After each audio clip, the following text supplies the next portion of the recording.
आप देख रहे हैं खबर फास्ट, तेज खबर, पैनी नजर।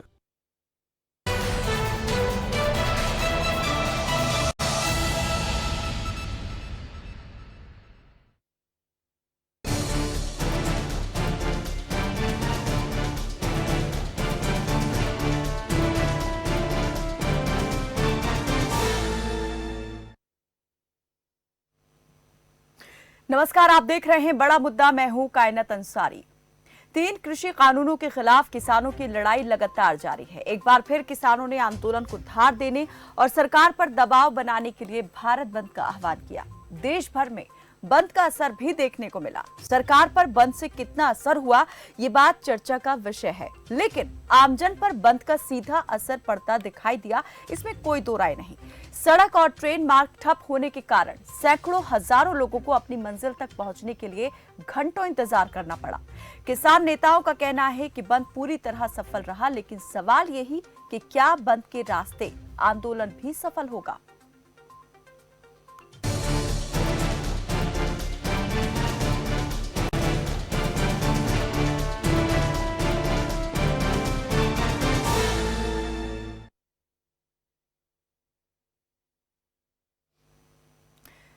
तीन कृषि कानूनों के खिलाफ चल रहे आंदोलन के बीच किसानों ने एक बार फिर भारत बंद बुलाया। महीनों से सरकार और किसान नेताओं के बीच कोई बातचीत नहीं हुई है, लेकिन किसान विरोध के अलग अलग तरीके अपनाकर अपनी बात सरकार तक पहुंचाने का प्रयास कर रहे हैं। सरकार पर दबाव बनाने की नीति के तहत किसानों ने भारत बंद का आह्वान किया, जिसका व्यापक असर हरियाणा, पंजाब, दिल्ली, उत्तर प्रदेश और राजस्थान समेत कई राज्यों में देखने को मिला। कई नेशनल और स्टेट हाईवे ब्लॉक कर दिए गए, रूट डाइवर्ट करने पड़े, ट्रेनों की आवाजाही भी प्रभावित हुई। दिल्ली से जाने वाली कई ट्रेनें रद्द कर दी गई। कांग्रेस, आरजेडी, आम आदमी party, Bahujan Samaj party, Samajwadi party और लेफ्ट पार्टियों ने भारत बंद का समर्थन किया। अखिल भारतीय बैंक अधिकारी परिसंघ ने भी भारत बंद को अपना समर्थन दिया। वहीं सरकार ने किसानों से एक बार फिर अपील की कि वो आंदोलन छोड़कर बातचीत का रास्ता अपनाएं। कृषि मंत्री नरेंद्र सिंह तोमर ने कहा कि सरकार किसानों की आपत्तियों पर विचार करने के लिए तैयार है, लेकिन बातचीत कानूनों को रद्द करने पर नहीं, उनसे जुड़ी आपत्तियों और संशोधन पर ही होगी। ये सरकार का स्टैंड क्लियर है, लेकिन किसान कानून रद्द करने से कम किसी बात पर राजी नहीं होने वाले हैं। किसानों ने सुबह 6 बजे से शाम 4 बजे तक चक्का जाम रखने और विरोध प्रदर्शन का ऐलान किया था। इस बीच सड़क और रेल यातायात प्रभावित रहा, जिसकी वजह से आमजन को भारी परेशानी उठानी पड़ी। ऐसे में बड़ा सवाल यही कि बंद के जरिए विरोध जताने से क्या सरकार और किसानों के बीच बना गतिरोध खत्म होगा?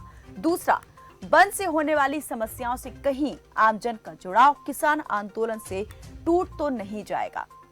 ये कुछ अहम सवाल इस वक्त उठ रहे हैं किसान आंदोलन को लेकर और उसकी सफलता को लेकर। ये कुछ तस्वीरें हम आपको दिखा रहे हैं कि किस तरीके से कहां पर बंद का असर देखने को मिला। सिरसा, सोनीपत, कुरुक्षेत्र, मोगा से सामने आई ये तस्वीरें। हरियाणा के सिरसा, सोनीपत, कुरुक्षेत्र और पंजाब के मोगा की ये तस्वीरें, जहां पर भारत बंद का आह्वान किया गया था। ट्रेनों की आवाजाही पूरी तरीके से ठप दिखाई दी।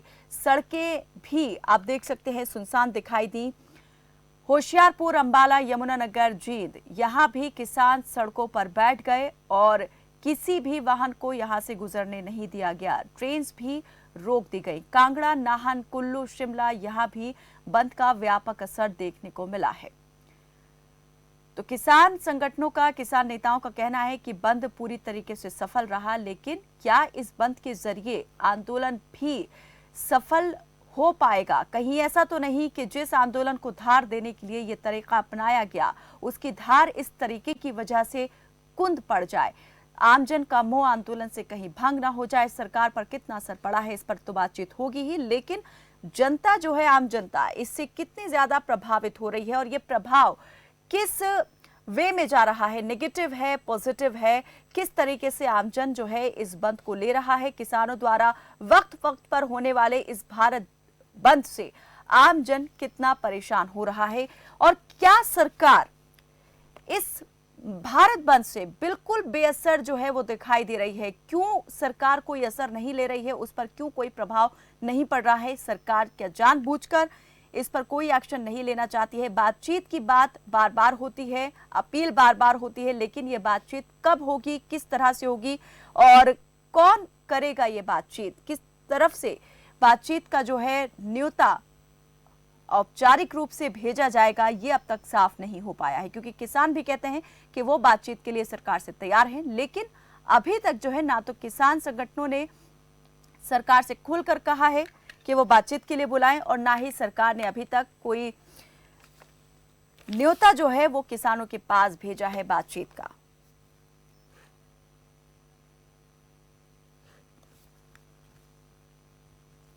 तो भारत बंद का आह्वान जो हुआ है, इससे फायदा कितना है और कितना नुकसान है, इस पर बातचीत करने के लिए हमारे साथ कुछ मेहमान जुड़ गए हैं। बीजेपी की प्रवक्ता रंजीता मेहता हमारे साथ जुड़ गई हैं और वरिष्ठ पत्रकार अशोक चौहान हमारे साथ जुड़े हैं। कुछ और मेहमान भी हमारे साथ जुड़ेंगे। फिलहाल आप दोनों का बहुत स्वागत है हमारे साथ इस बातचीत में जुड़ने के लिए। सबसे पहले मैं हमारे साथ जो वरिष्ठ पत्रकार हैं अशोक चौहान, उनसे सवाल करना चाहूंगी। अशोक चौहान जी, आप किस तरीके से देख रहे हैं आज होने वाले इस भारत बंद को? कितना असर आपको लगता है कि सरकार पर आज के भारत बंद से पड़ने वाला है? क्या इस बंद के जरिए बातचीत का रास्ता खुलेगा? देखिएगा कायनात जी, जब आंदोलन शुरू होता है तो हर कोई ये चाहता है कि किसी न किसी तरह से अपनी बातें मनवाई जाएं। अच्छा, ये आंदोलन कब शुरू हुआ सबको मालूम है, 10 महीने से ऊपर हो गए हैं और 10 महीने से तकरीबन 9 महीने हो गए। 22 जनवरी को शायद लास्ट वार्ता हुई थी किसानों और क्या नाम केंद्र सरकार के बीच में। उसके बाद से वार्ता का दौर जो खत्म हुआ है। अपना जो तब से कोई वार्ता किसी प्रकार की नहीं चल रही है। तो अपना जो सरकार पे दबाव बनाने के लिए इस तरह के अपना जो घोषणा की जाती है, इस तरह का आह्वान किया जाता है, भारत बंद, रेल बंद, यातायात बंद, इस तरह का जो है घोषणाएं होती हैं। और इनसे देखिएगा हर किसी को, आम आदमी तो परेशान होता ही है, परेशान ये आंदोलन करने वाले भी हैं। ऐसे बात नहीं है कि ये परेशान नहीं है। पूरा इंतजाम करना पड़ता है, पूरा जो है सब कुछ देखभाल करनी पड़ती है, उसके बाद में तब जाके कहीं कुछ होता है। अब ये देखिएगा कि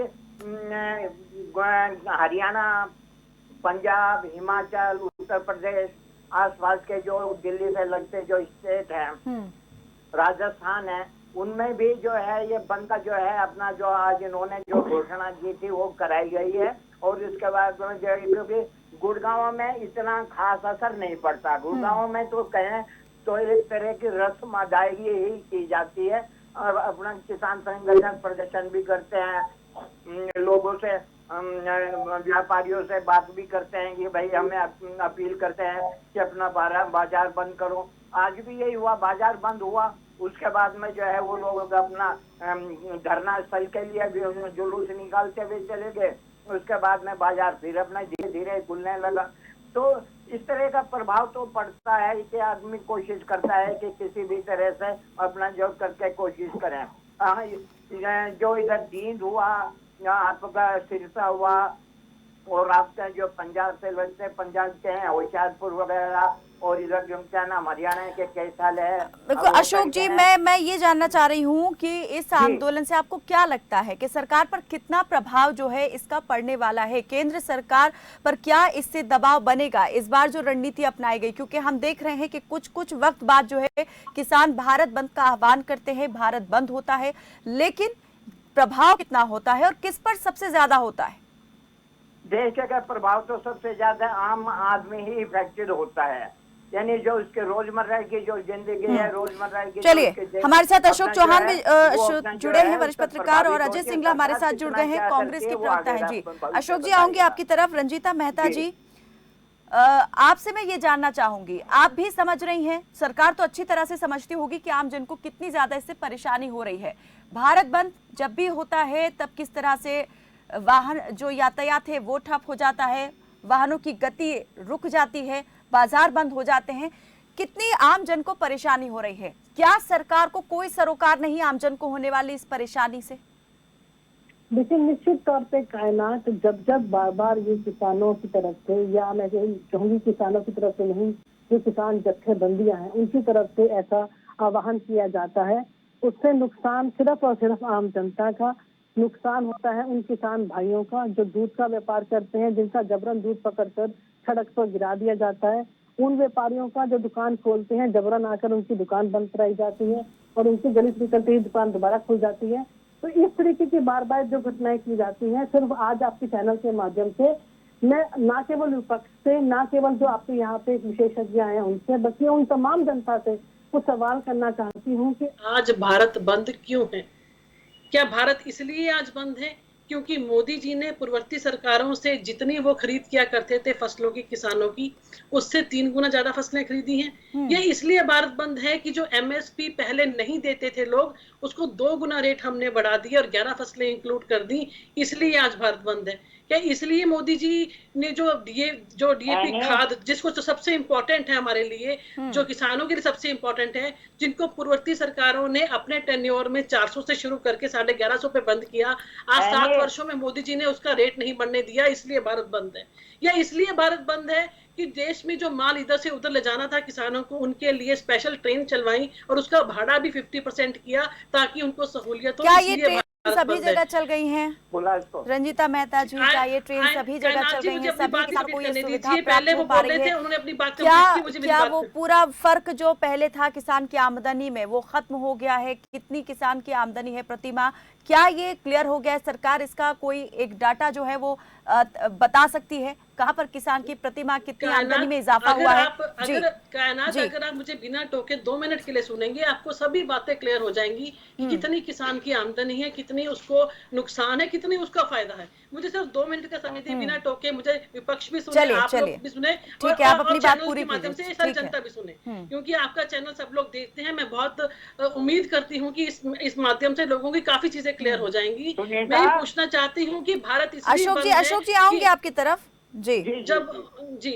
इसलिए आज भारत बंद है कि जो आयात शुल्क है, जो विदेशों से माल बाहर से लाया जाता था पूर्ववर्ती सरकारों के द्वारा, मोदी जी ने उसको कम किया, जिससे कि सरसों का 8,000 रुपए का रेट मिला किसानों को, सोयाबीन का 8,000 का रेट मिला, कपास का 7,000 रुपए का रेट मिला, उनको आकर्षक लाभ हुआ। ये इसलिए सरकार आज जो है भारत बंद है कि मोदी जी ने सौर ऊर्जा में सब्सिडी देकर सिंचाई के साधनों को बढ़ाया है। क्या इसलिए भारत बंद है कि मंडियों का आधुनिकीकरण करने के लिए लाखों करोड़ों रुपया मोदी जी ने खर्च किया? या इसलिए भारत बंद है कि आज डीजल और पेट्रोल के ऊपर 4% सेस लगाकर जो 1 लाख करोड़ रुपया इकट्ठा हुआ, उसके उनके लिए वेयर हाउस और कोल्ड स्टोरेज बनाए ताकि किसानों की फसल खराब ना हो सके? क्या इसलिए भारत बंद है कि स्वामीनाथन की रिपोर्ट जो पूर्ववर्ती सरकारें अपने पैर के नीचे दबाकर बैठी थी 2006 से, उसको 2014 में आने के बाद मोदी जी ने शुरुआत की कि वो स्वामीनाथन रिपोर्ट जो है उसको लागू किया जा सके? या इसलिए भारत बंद है कि इंटरनेशनल मार्केट में हवाई जरिए से मिजोरम का अदरक, जी, आपने अभी तक मोदी सरकार ने जितनी योजनाएं अपने टर्म में लागू की हैं या लेकर आई है, जिनका ऐलान भी किया है, आपने वो सभी इस वक्त यहाँ पर गिनवा दी हैं। हम बात करेंगे इस पर, लेकिन किसान इन सारी योजनाओं पर बात नहीं कर रहे। उन्हें आपत्ति इन सारी योजनाओं से नहीं है, उन्हें आपत्ति है 3 कृषि कानूनों से। उन कृषि कानूनों को रखने की मांग को लेकर ही किसान बैठे हुए हैं। ये तमाम तरह की वो चीजें कर रहे हैं, कभी भारत बंद करते हैं, कभी किसी तरह से महापंचायत करके अपना दमखम दिखाने की कोशिश करते हैं। क्या सरकार ये बात किसानों को नहीं समझा पा रही है? जो बात आप यहाँ समझाने की कोशिश कर रही हैं, इतने वक्त से किसानों को सरकार ये बात समझाने में आखिर क्यों विफल साबित हो रही है? देखिए, आप या तो ये कह दीजिए कि जो लोग बैठे हुए हैं वो पूरी तरीके से राजनीतिक दल के लोग हैं, इसलिए बात नहीं समझना चाहते। जो 80% किसान है, किसान जो हैं वो एक्चुअल में समझ चुके हैं और खेतों में काम कर रहे हैं, और जो सड़कों पे आपको 20% दिखाई देते हैं, ये वो लोग हैं जो विपक्ष के द्वारा भड़काए हुए हैं या विपक्ष के द्वारा दिहाड़ी पर लाए हुए हैं।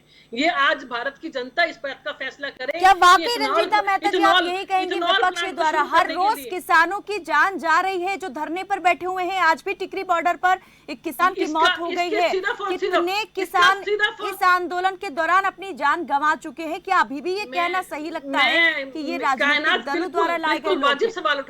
वाजिब सवाल उठाया आपने। जो लोगों की जान जा रही है, इसके पीछे सिर्फ और सिर्फ कोई जिम्मेदार है तो विपक्ष और जो किसान जत्थेबंदियां जिम्मेदार हैं। तो सरकार जिम्मेदार नहीं है कि वो इतना डिले कर रही है बातचीत का रास्ता जो बंद है, जनवरी से बंद है, वो अभी तक बंद है। सरकार किसानों की भलाई के लिए काम कर रही है, करना चाहती है।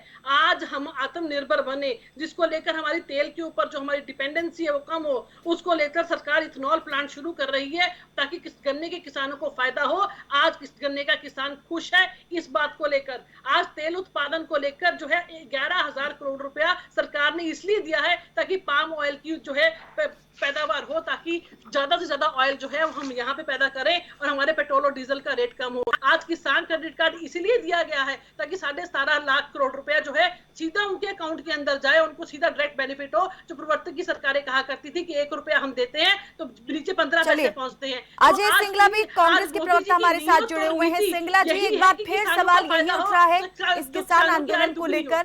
राजनीतिक दलों ने समर्थन दिया किसानों के इस भारत बंद को, क्या ये आंदोलन जो है राजनीतिक दलों द्वारा समर्थित है? मुझसे सवाल किया आपने? नहीं, अजय सिंगला जी हमारे साथ जुड़े हुए हैं। अजय सिंगला जी, कांग्रेस के प्रवक्ता, मैं चाहूंगी आप अपनी बात। कायनात जी, जी, सबसे पहले तो मुझे बहुत आपत्ति है हमारी बहन रंजीता जी के इस बयान पर कि दिहाड़ी पर लाकर बंद कराया गया है। यानी कि भारतवर्ष की जनता दिहाड़ी पर लाकर 600 से ऊपर मृत्यु को प्राप्त हो गया।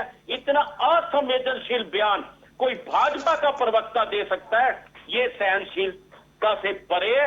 इनको ये बात वापस लेनी चाहिए। आप लोग जिस तरीके से स्पॉन्सर कर रहे हैं, दिहाड़ी पर ला कहता रहे हूँ, हैं, ये बात किसी से छुपी नहीं है। केवल भारतवर्ष की जनता का अपमान नहीं किया, आप मेरे हिसाब से भाजपा का भी अपमान कर रही है। जो ये कह रही है कि दिहाड़ी पर आकर लोग मर रहे हैं, 600 से ऊपर जो मृत्यु को प्राप्त होगी, आप उनका अपमान कर रहे हैं। आपको तुरंत माफी मांगनी चाहिए और ऐसे लोगों को चैनल पर नहीं बनाना चाहिए जो भारत जिनकी मर्यादा न हो बात करने की। रंजीता जी एक बार सुन लीजिए। अजय जी मैं चाहूंगी सीधे आप पॉइंट पर आए, ठीक है? उन्होंने बयान जो दिया है उस पर बात न करके हम आज जो मुद्दा जिस पर बात कर रहे हैं कि क्या इस बंद के रास्ते समाधान होगा, कहीं ऐसा तो नहीं कि उल्टा नुकसान हो जाएगा? भारत बंद था कि नहीं? आज भारत बंद है। आज पूरे हरियाणा, पंजाब, यूपी, राजस्थान, दिल्ली और देश के दूसरे देशों में बंद क्यों है? क्या आतंकवादियों ने बंद करवाया या किसानों ने बंद करवाया? रंजीता जी, एक जागो, मोदी जी जागो, खट्टर जी जागो, कुंभकर्णी जी जागो। बंद हो जाएंगी, ये जो आप बैठे ना सत्ता में घमंड के सहारे, एक अहंकार के सहारे, लोकतांत्रिक नीति के सहारे, वो बंद हो जाएंगे, इसलिए आज बंद है। आप लोग जो झूठ परोस रहे हैं, आपको नहीं पता कि उसकी नुकसान आपकी आने वाली पुश्तें जो है वो खेतों में बैठे हैं। जिस तरीके से आप गुमराह कर रहे हैं, जिस तरीके से आप आपको जनता नहीं नजर आ रही, अपना घमंड नजर आ रहा है। आपको टीवी चैनल पर बैठने से पहले थोड़ा चलिए, हमारे साथ किसान होमवर्क नेता कर प्रिंस लेना वड़ेच भी चाहिए। जुड़ गए हैं। प्रिंस वड़ेच, मैं ये जानना चाहूंगी कि क्या भारत बंद के रास्ते समाधान निकलने वाला है या इससे और नुकसान होने वाला है आंदोलन को? क्योंकि आम जनता को जो परेशानी हुई है उससे लोग खफा भी दिखाई दिए, नाराज भी दिखाई दिए। ये नाराजगी किस पर निकलेगी? जब कोई अहंकार में, घमंड में कोई बात ना सुने तो भारत की जनता के पास क्या रास्ता है? अजय जी आगे मैं आपकी तरफ, वड़ेच जी, प्रिंस वड़ेच, बंद का रास्ता, ये सब रास्ते भारत की जनता को। अजय सिंगला जी ठीक है। अजय सिंगला जी, प्रिंस वड़ेच। कायनात जी, आपने जो भारत बंद के बारे में प्रश्न पूछा, जहां तक जनता को परेशानी की बात है, हम समझते हैं, हम इस बात को मानते हैं कि आवाम को कहीं ना कहीं परेशानी होती है, लेकिन हमने इसका पूरा ख्याल रखा है कि मिनिमम परेशानी जनता को हो। जो आपातकालीन सेवाएं थी, जो किसी आदमी को मजबूरी थी, उनको रास्ता दिया गया, उनकी मूवमेंट नहीं रोकी गई और शांतिप्रिय तरीके से इसको इम्प्लीमेंट करवाया गया है। जहां तक अभी मैं सुन रहा था, रंजीता मेहता जो भाजपा की प्रवक्ता है, वैसे तो मैं इनकी बात का जवाब देना जरूरी नहीं समझता। ये कोई प्रवक्ता थोड़ी है जो टेप रिकॉर्डर है। ये शायद कुछ समय पहले कांग्रेस में होती थी। ये कोई विचारधारा वाले वैचारिक लोग थोड़ी है, इनमें तो टेप डलती है। कुछ समय पहले कांग्रेस की टेप डली हुई थी, आज भाजपा की डली है, कल को सरकार बदलेगी उसकी डल जाएगी। ये इनको शर्म आनी चाहिए बात बोलते हुए। प्रिंस वड़ेच जी, पहले तो आपको शर्म आनी चाहिए। किसी महिला के बारे में इस तरीके की आप बदतमीजी जुबानी बात करते हैं, आपको शर्म आनी चाहिए। आपको सो कॉल्ड किसान नेता को ठेकेदार किसने बना दिया? प्रिंस वड़ेच जी, आपकी कौन सी जगह पर कितनी जमीन आपको मायना दे दीजिए, आज आप विपक्ष का मुखौटा पहनकर अपने अपने आप को किसान नेता रंजीता जी, रंजीता जी, सुन लीजिए, आपको रंजीता जी। बताना चाहूँ तो आपके कान और लोगों के कान बंद हो जाएंगे, इसलिए इस तरीके की बातें ना ही करें तो अच्छा है। औचित्य नहीं रह जाता इस तरह की डिबेट का। रंजीता जी, बात यही खत्म हो जाती है। और बिल्कुल यहाँ पर अशोक चौहान जी ने ठीक कहा कि जब इस तरह की तू में शुरू हो जाएगी तो हम किसी कंक्लूजन पर पहुंच ही नहीं पाएंगे। ये बात हम कितने सीरियस मुद्दे पर कर रहे हैं। हर रोज किसान आंदोलन के दौरान किसान अपनी जान गंवा रहे हैं। बातचीत जो इतने वक्त पहले बंद हो गई थी, जनवरी में बंद हुई थी, वो अभी तक शुरू नहीं हो पाई है। सवाल यही उठ रहा है, सरकार अपील तो करती है, रास्ता खुला हुआ है बातचीत का, लेकिन वो रास्ता कहाँ है? किस रास्ते सरकार बुलाने वाली है किसानों को? और जिस मांग के लिए किसान बैठे हैं, क्या उस पर सरकार बात करने के लिए तैयार है? क्योंकि सरकार जिस बात पर बात करने के लिए कहती है, जिस मुद्दे पर, उस पर किसान राजी नहीं हो सकते हैं बात करने के लिए। क्योंकि इतने महीनों से अगर वो मांग करने के बैठे हुए हैं, आंदोलन कर रहे हैं, तो क्या आपको लगता है सरकार ये समझती है कि वो आ जाएंगे और संशोधन पर मान जाएंगे? बड़े किसानों को बकायदा चिट्ठी देकर मुख्यमंत्री जी के द्वारा बुलाया गया है। इनको बकायदा चिट्ठी भेजकर कब ये चिट्ठी भेजी गई और किस मुख्यमंत्री के द्वारा? जो करनाल का किस्सा हुआ था, जब उसके बाद मुआवजा दिया, बकायदा चिट्ठी केंद्र सरकार ने बुलाया था या जिला प्रशासन से बातचीत होने के लिए बुलाया गया था? कि आप आइए, बैठकर बातचीत कीजिए, पर ये लोग नहीं आए। ये आज यहाँ पर बैठ के बड़ी बड़ी बातें करते हैं कि हम बात करने के लिए तैयार है, पर जब इनको न्योता भेजा जाता है तो ये आने के लिए तैयार नहीं है। क्योंकि इनके 100 कॉल्ड नेता, टिकैत जैसे लोग, जो दूसरे इनके 100 कॉल्ड नेता, चुडूनी जैसे लोग, और इनके 100 कॉल्ड नेता तीसरे जो है, इस तरीके की बातें करते हैं कि ये चाहते नहीं है कि आंदोलन खत्म हो। आज आम जनता को परेशान करके जिस तरीके से व्यापारियों को नुकसान हो रहा है, सरकार क्या इतनी लाचार और बेबस हो गई है कि वो ना तो किसानों को उनके भले की बात समझा पा रही है, ना ये देख पा रही है कि आंदोलन किस तरीके से खत्म करवाया जाए? या फिर आप भी चुपचाप बैठकर सिर्फ तमाशा देखना चाहते हैं? सरकार सिर्फ इंतजार कर रही है, वेट एंड वॉच की स्थिति में कि आंदोलन कभी तो कमजोर पड़ेगा और उस वक्त इसको खत्म अपने आप हो जाएगा। रंजीता जी, कहना था आपने जी। कायनात सरकार हर वो सहूलियत में मोहल्ला कर रही है लोगों को, ताकि शांतिपूर्ण ढंग से ये चलता रहे। ना केवल कोरोना काल के अंदर वैक्सीनेशन से लेकर इनकी पानी की सुविधा, इनके टॉयलेट की सुविधा, इनके खाने पीने की सुविधा, सरकार ने बकायदा हर चीज का पुख्ता इंतजाम किया ताकि इनको कोई दिक्कत परेशानी ना आए। और बार बार 11 दौर की बात हुई, उनमें भी बार बार सरकार ने यही आह्वान किया कि इनको 1.5 साल के लिए स्थगित किया जाता है। जब कानून ही स्थगित कर दिए गए हैं तो आज ये किस लिए बैठे हैं? इनको न्योता दिया गया कि आप आइए, बैठकर बातचीत कीजिए। क्या जो चीजें आपको पसंद नहीं है, जो चीजें आपको पसंद नहीं है, हम चेंज करने अशोक जी, अशोक चौहान जी, मैं आपसे ये जानना चाहूंगी, जिस तरीके से सरकार ने 1.5 साल वाला एक प्रस्ताव किसानों के सामने रखा था, 1.5 साल तक के लिए स्थगित कर दिए जाते हैं कृषि कानून, और देखेंगे कि बाद में क्या किया जा सकता है। इसके पीछे आप क्या मानते हैं, क्या उद्देश्य रहा होगा सरकार का? क्योंकि अभी जब किसान आंदोलन रफ्तार पकड़ रहा है, तेजी पकड़ रहा है, तमाम तरह की बातें सामने आ रही हैं इस वक्त कि चुनावी राज्यों में जो है वो किसान आंदोलन नुकसान पहुंचा सकता है सरकार को। किसान नेता भी जो चुनावी राज्य है वहां पहुंच रहे हैं और जनसभाएं करके सरकार को वोट की चोट से जवाब देने की बात कर रहे हैं। तो आपको क्या लगता है, सरकार ने ये जो विकल्प रखा था, क्या इसके पीछे यही था कि चुनाव आराम से निकल जाए उसके बाद देखेंगे, या आंदोलन को खत्म करना इसका उद्देश्य था? देखिए, सरकार ने विकल्प रखा था जरूर, पर यह कि जो किसान, जो मोर्चा है, जो इनका किसान संगठन है 40-41, उनको ये किसी भी तरह से मंजूर नहीं है। सरकार चाहती है कि चाहती थी और चाहती भी है कि किसी तरह से जो शांति रहे और अपना जो है हिसाब से जो कुछ के चुनाव पहले हो चुके स्टेट के, कुछ अभी और होने जा रहे हैं 4-5 स्टेट में, इनके चुनाव अपना हो जाए। पर यानी जो किसान आंदोलनरत जो संगठन है, उन्होंने सीधा तय किया हुआ है कि हम बिना इन 3 कृषि कानूनों को रद्द किए हुए हम कुछ भी, हमें इससे कम और कोई हमें मांग हमारी नहीं है और इससे कम हम मानेंगे भी नहीं। MSP पे कानून बने और 3 कृषि कानून जो रद्द किए जाएं, उनके सिवा 2 के सिवा कुछ उनका और नहीं है, और न ही वो इससे कम पे मानने के लिए तैयार है। पर जो ये गैप जो आया हुआ है कायनात जी, जो जनवरी से लेके अब सितंबर तक का जो गैप आया है, ये गैप इतना आना गलत है। क्योंकि जानकारों का भी मानना है, जो इस फील्ड में है, राजनीति के भी और सोशल में भी चले कि जब तक ये 5 जो स्टेट जो आगे चुनाव, पंजाब है और आपका यूपी है और अपना दस उत्तराखंड वगैरह है, इनमें जब चुनाव होंगे तो उस तरीके से सरकार इसको खींचना चाहेगी। पर सरकार को खींचने के लिए ये है कि उसका कुछ ना कुछ खामियाजा भी इन चुनाव में भुगतना पड़ सकता है।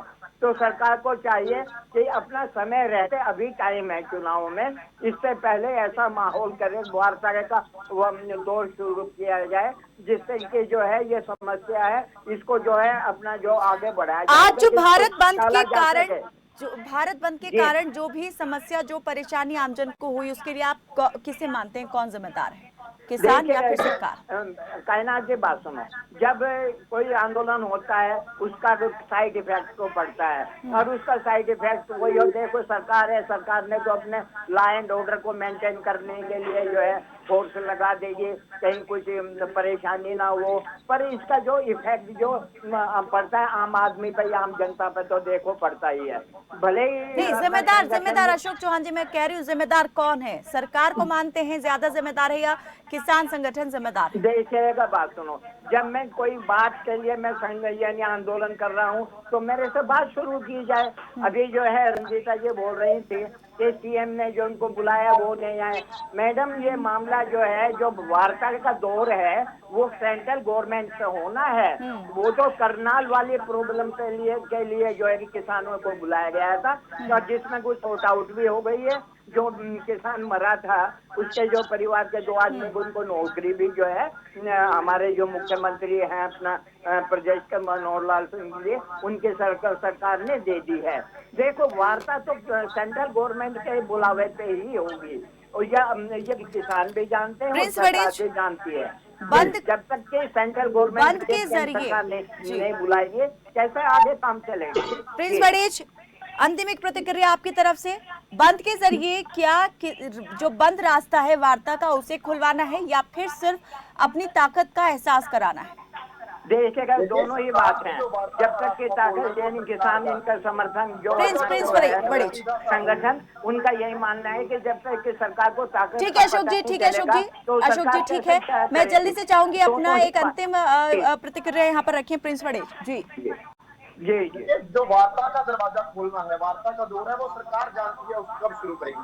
जो भारत बंद का हमारा मकसद था वो सरकार को दिखाना था कि आज जो तमाम वर्ग हैं, चाहे वो व्यापारी है, दुकानदार है, मजदूर है या कर्मचारी है, वो सब आज किसानों के समर्थन में है। और जो आम जन को परेशानी हुई उससे क्या मानते हैं, जुड़ाव जो है वो बना रहेगा आंदोलन के साथ या खत्म हो जाएगा?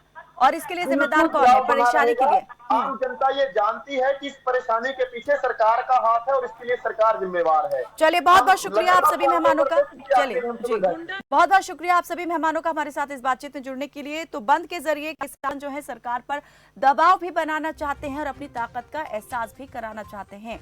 किसान नेता बार बार यही कह रहे हैं कि चाहे आंदोलन कितना ही लंबा खींचना पड़ जाए वो इसके लिए पूरी तरह से तैयार है।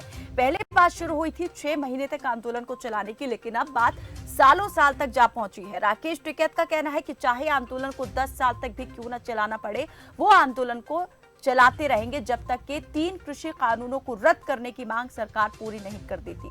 देखने वाली बात यही रहेगी कि किसान की तरफ से जो दबाव बनाने के तरीके अपनाए जा रहे हैं, इन तरीकों से सरकार पर कितना प्रभाव पड़ता है, कितना दबाव पड़ता है और जो रास्ता बंद है बातचीत का वो कब खुलता है। फिलहाल के लिए मेरे साथ बस इतना ही। आप देखते रहे खबर फास्ट।